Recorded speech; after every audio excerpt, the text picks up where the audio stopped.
forgot to stream on my Facebook and say crypto is coming back and Donald Trump will be president again. Oh yeah, Donald Trump, remember when he was supposed to be inaugurated on August 16th when everybody would have the Great Awakening and realize how everything was fake. All the scales would fall from our eyes and Donald Trump would be re-inaugurated and it wouldn't even count out as his term. He would be re-inaugurated and then would run again in 2024 because this election was stolen from him, which gives him the right to just have one free presidency. I wonder if there's like a new one. I'm sure there's a new one about Donald Trump coming back sometime soon.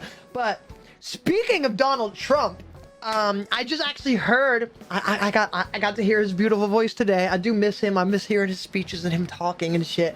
You know, it always makes such good funny laughs. Fun fact, Trump will be back with an Oompa Loompa army from space. Why do you think he was branding his name as the Reagan space? Shit!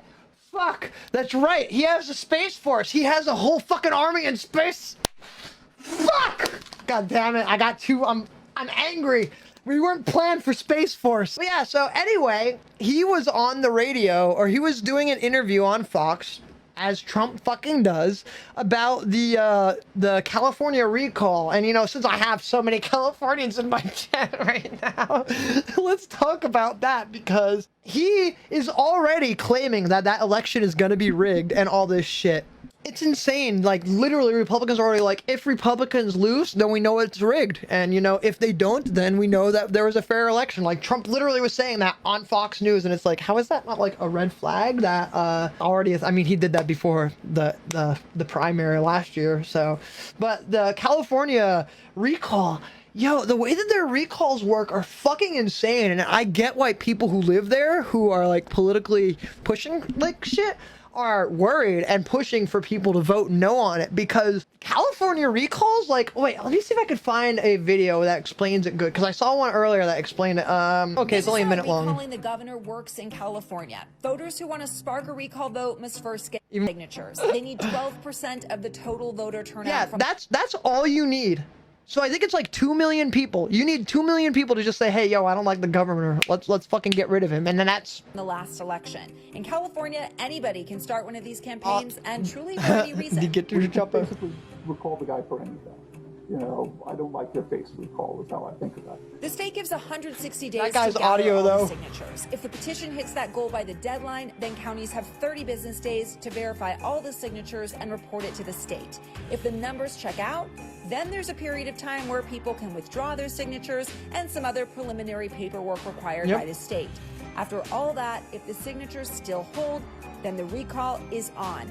Man, this audio is mixed so fucking terribly. For some time within the next talking in one ear and it's really quiet. On the ballot, there's two parts. First, voters. And this is where people are getting really confused at, and where a lot of people are concerned, because the way the ballot is done is in such a fucking confusing way. They want to vote yes for a recall or no against a recall. If more than 50% of voters vote no, then the current governor remains. So in the second part, I'll explain after this. A replacement in the event the recall passes. If you remember the Gray Davis recall in 2003, you'll know truly almost anybody can jump into the fray. Yep. Schwarzenegger, we had Gary Coleman. We had. Yeah, wasn't there like literally? I could be wrong, and maybe I'm remembering it wrong. Wasn't there literally a fucking TV show about who got to be the governor of California? Ariana Huffington. Or am I just imagining that? It was all over the place. Whoever gets the most votes of that group, even if it's not. Yeah, so here's where it is. The most votes of the group. So here's how the vote goes. Question number 1 is, do you want to do a recall? Yes or no? Question number 2 is, who, if a recall happens, do you want to be the governor? Now the thing is, there is 4 dozen. That is what, 48 different candidates running. So all somebody needs to do is get, so some guy only needs to get, like right now, the guy who's in the lead only will get 26% of the votes in that vote, but that's all he needs. If he's going to be in the lead, the next person has like 3%. That will be, so 26% of the population can vote for that guy who will then take over the 4th largest economy in the world. It's insane. Not the majority wins the race. Yeah, it's confusing the way that it all works. Will certify the election. Oh wait, you mean the governor of California show? And assume the position within the next 28 days.